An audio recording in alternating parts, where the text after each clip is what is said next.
So, hello to everybody who's joining us for this webinar about theology and social justice at Trinity College Dublin.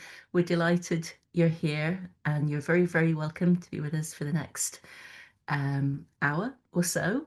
We're going to take about half an hour to begin with, just under, to tell you what we think you might need to know about this program, and then we'll take up to another half an hour or more if needed to invite your questions and to respond to them. So we're sort of guessing what you might like to need, what you might like to know in the first part, and then we're responding to what you think, what you do really ask about in the second half.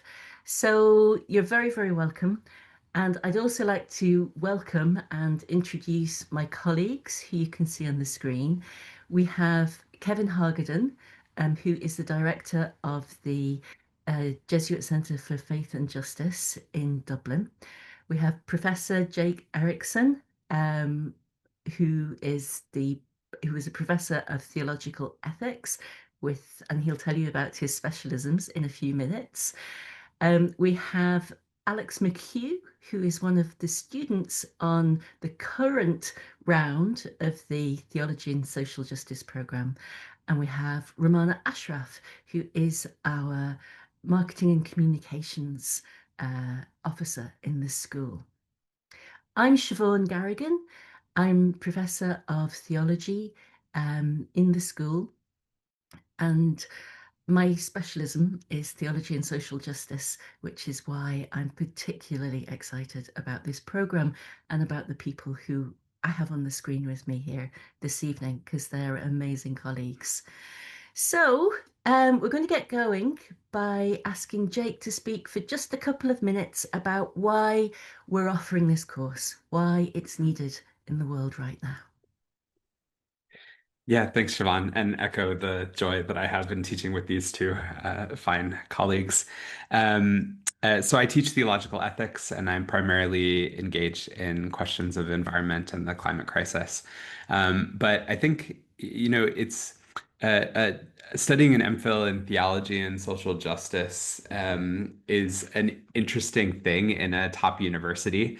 And what we're really trying to think about is, and why we think it's important, is because theology isn't going anywhere, and because injustice isn't either. And we hope to make a difference in both of those things. Theology, histories of Christian theology have impacted the way that we think about colonization, the way that we think about gender and sexuality, the way that we think about our bodies and the relationship that our bodies have to this planet. And all of those histories impact the present in ways that we see and in ways that we don't. And theology is having an active impact in the world that we're engaging in right now, in politics, in ethical discernment, and even as the sort of religious demographics of how people understand themselves as engaging in theological questions are not change. We think it's really important to sort of surface and ask questions about how have these histories come to be. What might theology have to rethink or think as we engage in a number of ethical and political questions? And what kinds of new ways about thinking about God, about the world, about what it means to be human, and how do those questions potentially how might they become new again for how we engage in the work of social justice together? And so there's a wide range in which that can happen. And I think I'll pass it over to Kevin to maybe say a little bit more about what he thinks is important here. Thanks, Jake, and thanks for everyone who's come to this webinar. The program that we've put together is in its first year, so it's still evolving, but it's already delivering, I think, far more than our hopes for the program. The reality is that I work in a strange situation that's part established within the university. So I teach theology across different faculties in Dublin, and it's in part involved in dialogue with the state around really concrete questions of public policy. And again, we find that even in contemporary Ireland, which is increasingly secular, whatever that means, what we receive in terms of engagement from the state and from its institutions is a real receptivity to the kind of thick account of justice and of humanism and of equity and all of these words that are very significant and important that are offered when you approach things from a theological perspective. So I love that Jake said theology is not going away. Increasingly in the European Union, there's a recognition that religion is not going away and that theological arguments are as justifiable in the public square as other forms of discourse. And so we do actually have an opportunity to make our voices heard, especially on those topics like housing and homelessness. Siobhan has written an amazing book on the theological meaning of the word home.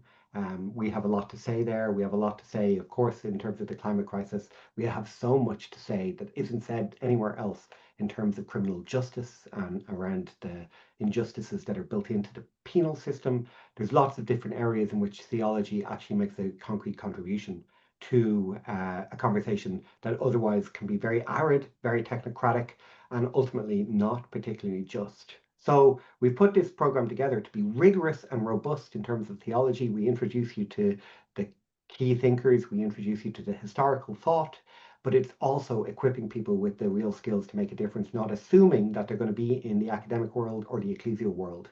So in my mind, people who come to this course are going to end up as better solicitors, as better civil servants, as better teachers as a result of the time they spend with us. So it's for me, so far it's been an absolute delight to work with Siobhan and Jake, to work with the students, and to teach this stuff, which is really not really taught in many places at all. So yeah, It is. it's a joy. That's great. I'm finding it a joy too, mostly because of the students who have turned up to study with us. Alex, do you want to just say very briefly? I'm going to come back to you for a longer contribution in a few minutes, but do you just want to say very briefly one thing that's going well for you or that's satisfying what you wanted from it? Yeah, thank you, Siobhan. In brief, I'm returning to postgraduate after a season away from academia in the workforce. And having studied religion at a large public university for my undergraduate, the excitement as well as the challenge of returning to coursework and to engage in topics that are deeply relevant, but also learning to use muscles again that haven't tapped into. And I think the very particular I guess reality of the program this year is not only the quality of the content and certainly the instructors, but also the ways in which a master's degree is different than undergraduate work, and the space to explore not just the relevant coursework, but also topics, realities, content that I'm deeply interested in and also invested in. And so there's a lot of agency and autonomy as we work through the various facets of social justice and theology. But there's a kind of fulfillment in bringing the personal interests together with the academic rigor. So thank you, Siobhan. Thanks a million, Alex. I'm delighted to hear that. Why don't we dig in a little bit more detail for the other participants on the webinar to how the course is structured, the nuts and bolts of it, and how we are trying to facilitate this depth of engagement that Alex just spoke about.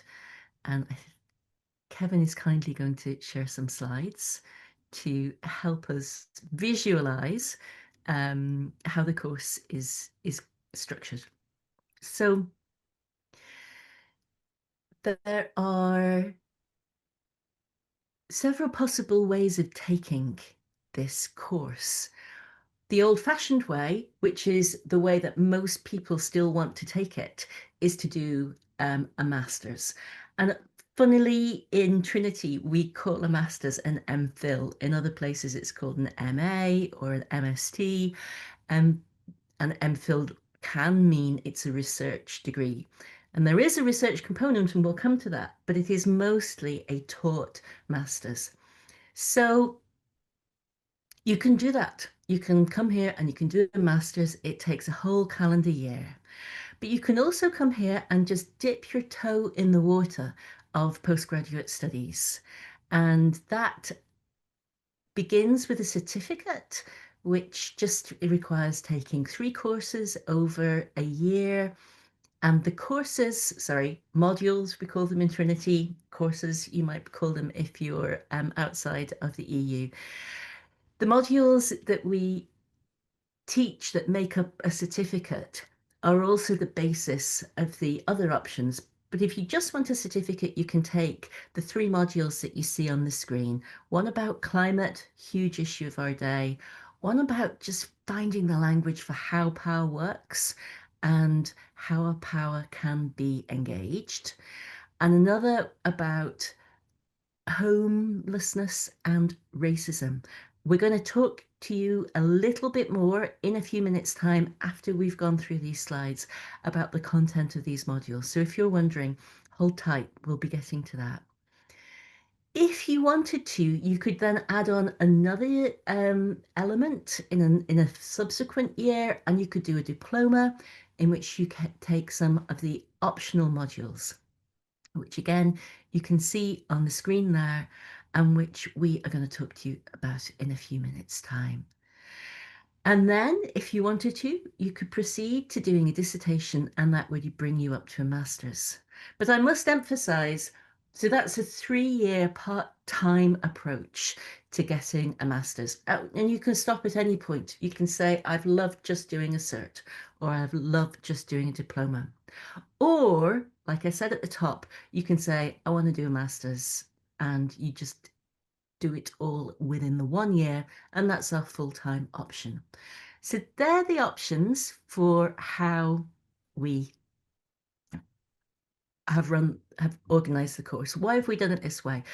Well, because most people who want to come here to do a master's want to do it inside a year, and they're coming to Dublin specifically to do a master's, or they live within Ireland, within reach of Dublin, and they just want to go ahead and try it out and get it done. But then there'll be other people who are working full time, or who are parenting, or who are in other situations which limit the time available for study. And so that's why we've built in this alternative optional structure in case it would entice those people to join us. Everyone's the same once they're in class. Everybody will get the same level of support and encouragement and attention. To go on to the next slide, you might be wondering, what can you do with a cert or a diploma or a master's in theology and social justice? And there's no end to what you can do with it, because these are the issues that civic society is dealing with day in, day out. And you can see from the suggested named examples that are on the screen here, there's a very broad range of careers that are looking for people who have the sort of education that we're offering. Then you might also be wondering, onto the next slide, about how much it would cost. And I don't like this bit, because education costs a lot, and it requires people to make very difficult choices. We don't have the scholarship funding we would wish to have. We hope we will have a little bit of scholarship funding for the coming year, more in future years, but we currently can't offer what we would ultimately like to offer, which is a scholarship support for everyone. We're not there yet. And so there has to be a way of financing the course, and you can see the fee structure here. Another unfortunate thing about European education is that it charges more to people outside the EU than it does to people inside the EU. Why is that? It's because within the EU there is a certain subsidy for students who are doing postgraduate education that just comes from being a citizen of the EU.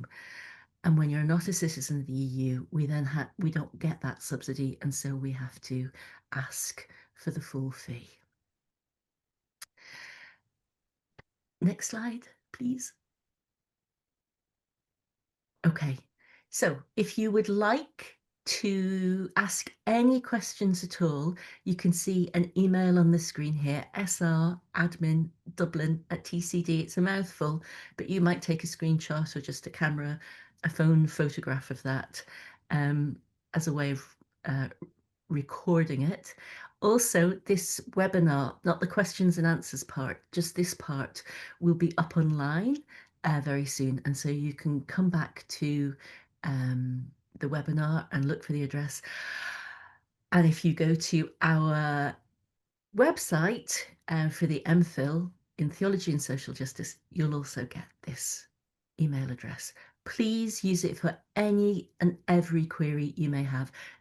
As you will find if you study with us, there is no such thing as a daft question. We welcome all questions from this point on about the course, all the way through to you graduating. You might be thinking, well, I don't have a good 2-1 in theology or religious studies. That's okay. That is our standard mode of entry, but we're really pleased to be part of a university that recognises prior learning in many different forms, and there's a process for that. So even if you don't have what looks like the basic requirement, get in touch and we will see if you have the equivalent from life experience or from other studies or from your time in the world of work or church or community leadership. So please take the information we give you today and get in touch about any more that you would like to receive. And now I'm going to thank Kevin very much. I think we're at the end of the slides, are we, Kevin? Yeah. So over to Kevin to be the first to talk through the contents of his modules in a little bit more depth. You get a flavour for the detail of what each of these modules means. Thanks, Siobhan. So I teach three modules, I should say, on this program. The first is called Power and Empowerment, which we're in the midst of at the moment. And as Siobhan has said, it's kind of a foundational piece that allows us to think theologically about power and about the state's power, about cultural power, about the power of money, about how you get it, how it can corrupt you, how you can corrupt it, and how essential it is if you want to achieve any kind of significant change for social justice. So in our course, we look particularly at three domains of power that we look at. Our borders, we look at the power to say who can come in and who is excluded, who's included, who's out. We look at the power of the camera, surveillance. And then we also look at, I am blanking, Alex is going to help me. Prison, incarceration. Incarceration. So the power to punish. Sorry.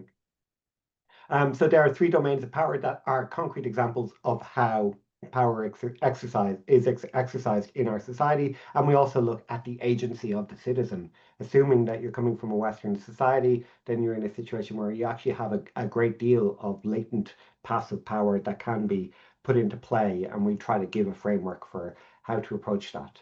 The second and third courses then occur typically in the spring semester. The first is about wealth, the theology of economics, the theology of contemporary neoliberal capitalism.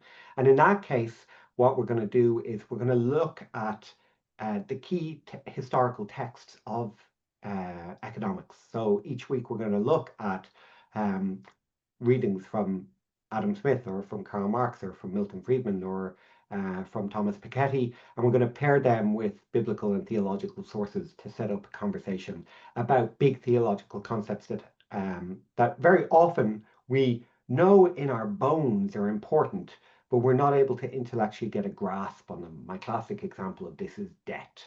So you take on debt to study theology and social justice, but then you have to pay back the debt. So you end up taking a job working for, bookies and encouraging people to become addicted to gambling. Why, even though you wanted to do the justice thing, the debt holds you captive. So debt as a form of um, discipline that is applied on our society. That's something. They're the kinds of things we're going to look at in that. Of course, in that module, there's a tremendous amount of engagement with the scriptures, which have so much to say about uh, wealth and about the dangers of our societies being established in such a way as the rich get rich and the poor get poorer. And then the last course that I teach is the one that I'm honestly am most excited about, and it's called Critical Social Analysis for Theologians. And I don't think that you can get this anywhere else, really. It's myself and my colleagues from the Jesuit Centre for Faith and Justice, Dr. Alexia O'Brien and Keith Adams. And what we do is, first of all, we look at a theology of ideology. We look at how political arguments get built and how they become common sense, and how what's called the Overton window, that the ideas that are credible get kind of justified in our public discourse. And we argue that so much of our society is based around the idea of evidence-based policy, which is very important and very good. And if you want to go off and make a difference in terms of the policy arena, you need to be able to provide evidence for the public servants and the elected officials who you want to persuade.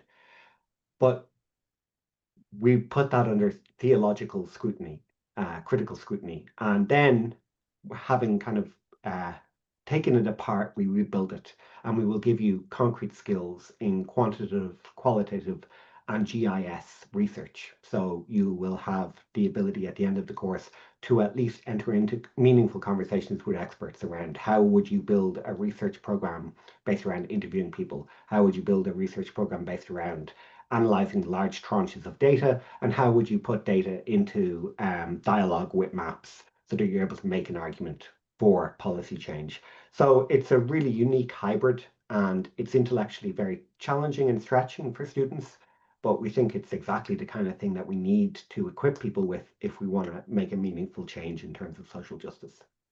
So they're my three courses. Brilliant, and they're brilliant courses. Thanks a million, Kevin.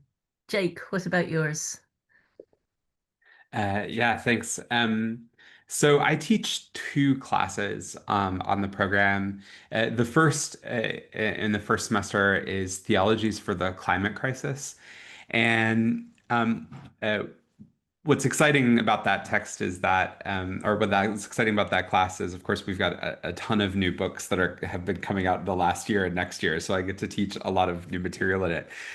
But it essentially tries to do three things. Is one, look at the ways that theologies and theological ideas of God and humanity have been complicit in histories of climate colonialism, the climate crisis, and forms of extractive capitalism. So, how does a theological imagination about the earth shape how human beings interact with it and treat it? Secondly, it tries to look at ways that progressive theological communities have taken inspiration from theological ideas to mobilize for climate action. So, what kinds of empowering theologies are there? If there are complicit ones, there are also empowering theologies that do the work of social justice. And then it attempts to give a toolbox of specific tools for transformation based on climate justice principles for how do you build a movement? How do you change the rules around what laws and policies are around climate and environment? How do you sort of change the assumed moral narratives that we give that maybe, oh, climate crisis is too big. How could I ever, as a puny individual, make a difference?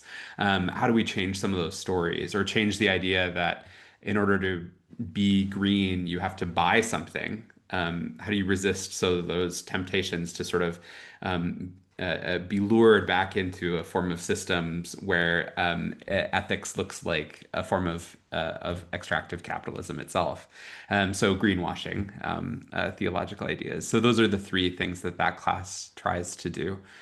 Think broadly about how theology might empower action and climate justice specifically.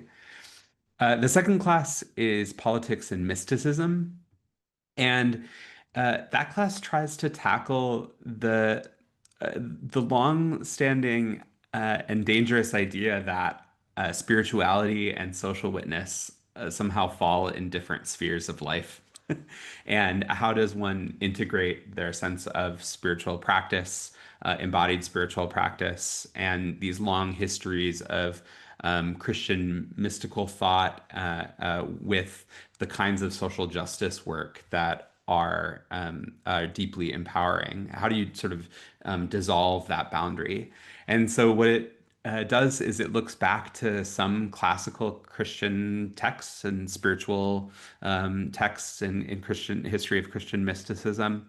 It reads those texts as political theologies.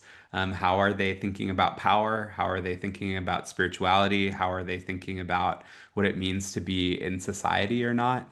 And then it looks at contemporary theologians and activists who have drawn on those same texts to empower anti-racist work or feminist work or political action into the present, including ecological justice again.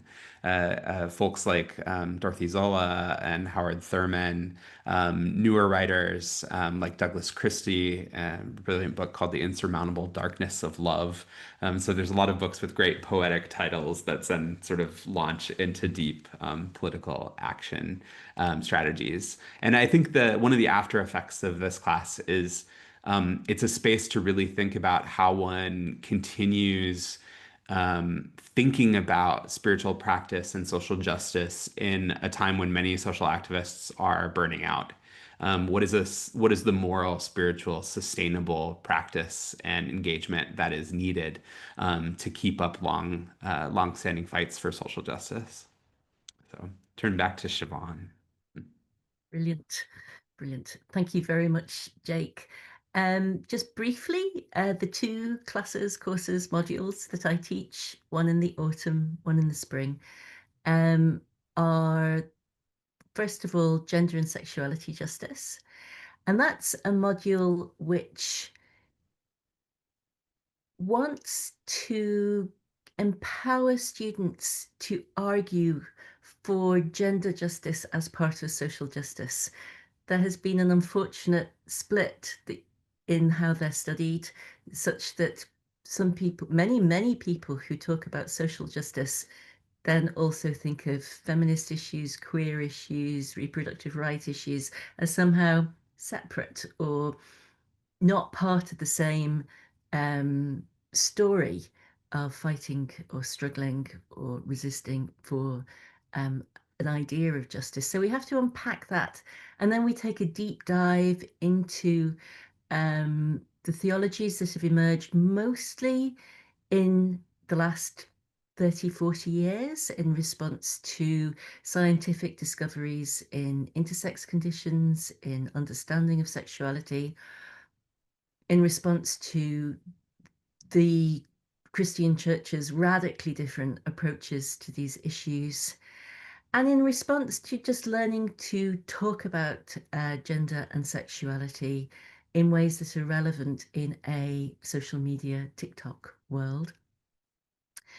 So all of this combines to give it quite a modern focus, but we're always remembering historical moments because, of course, people have been thinking about gender and sexuality and struggling to see the unjust ways that they've been framed often for a long time. And so the course is structured across an arc, which tries to understand the resonances and the differences between our current situation and an older one, with the common theme being this has been a justice issue for a very long time. It was for Jesus, it was for Paul, it was for the early church, and it is for us today. My module in the spring semester looks at, it's called Theologies of Home/Homelessness and Race. And it deliberately didn't take a module on homelessness and a module on race and do them separately. It wants to study them together because any time people are rendered as not belonging, they are made different. And there's something there that we need to understand about how we fundamentally in our society pattern othering other people and pattern gathering people who supposedly belong. And so we look at theologies of home, as the one Kevin kindly mentioned that I've recently had published. But we look at other approaches to homelessness, which are theological and social scientific and biblical. But we do it in the context of the fantastic emergence of studies of race that have come out in the last 30 years. Willie James Jennings' work, perhaps especially, and his framing of race as part of the Christian imagination. And of course, the terrific, thrilling, and difficult thing about doing that in Dublin is taking account of our own post-colonial situation and our long, long relationship in Ireland to colonial power and our current moment of post-colonial self-realization, but also the temptation to racism and othering that we see in, for example, anti-migrant protests, and just how we understand one another. So I'm very excited to dig into that course, teaching it in Ireland in a way that is peculiar because of our conflicted histories there. So we are roaring on in time. So Jake, I hope you won't mind. I'm just going to skip to Alex and just say, Alex, what would you say to anybody who's considering this course? What might they want to think about? What might you share? Yeah, thank you, Siobhan. I think about the title of the program, Theology and Social Justice, and the ways in which the intersection of those two, whether it's disciplines or ideas, really is what is nourishing and rigorous about the program. I find the diversity of backgrounds of the master students in this program as it relates to theology to be something that is enriching and also inclusive. And so perhaps if there is assumptions about what it means to study theology, I think I find this program in particular to be one of intersection, inclusion, where the beauty of the theological work and study and dialogue is that there's no one experience coming from one particular, whether it's tradition, faith group, confession, etc. I would also echo what Kevin talked about in relation to religion. Theology is not, and I think Jacob said this as well. It's not going away. Large populations across the world are deeply religious, and also that landscape is diverse. And so I think to claim irrelevancy or to bypass the conversations and needed work within religious or faith communities is to really do a disservice to society, as well as the potentiality in perhaps bringing solutions to issues of injustice. As it relates to social justice in this program, I think what has been striking is the immediate relevance of the topics and content. Certainly, I think these things are situated historically, and that's valuable. I also think whether it is the kind of text that we're engaging to the conversations that we're having, the contemporary nature of these issues of justice are immediate. I think we are, as master's students, are thinking about these issues of justice not just in class, but they are personal to us. They are in the headlines. They are on the streets as we walk to class. And so the relevance I think here is actually really important, where we're not just, we're not sitting up in an ivory tower talking about ideology, but really it is asking hard questions and maybe even finding solutions to be even more difficult at times. But I think that's the challenging and yet exciting nature of a master's. And I do think it's also the questions that are really pressing to the current day and age. So I find the theology and social justice intersection to be important, and also one that plays absolutely a necessary role in academia and on the streets for a just society. Thanks, Siobhan. Brilliant. Well said. Thank you very much, Alex.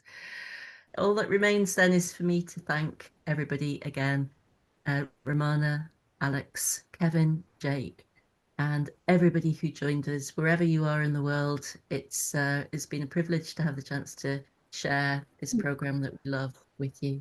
So please keep in touch.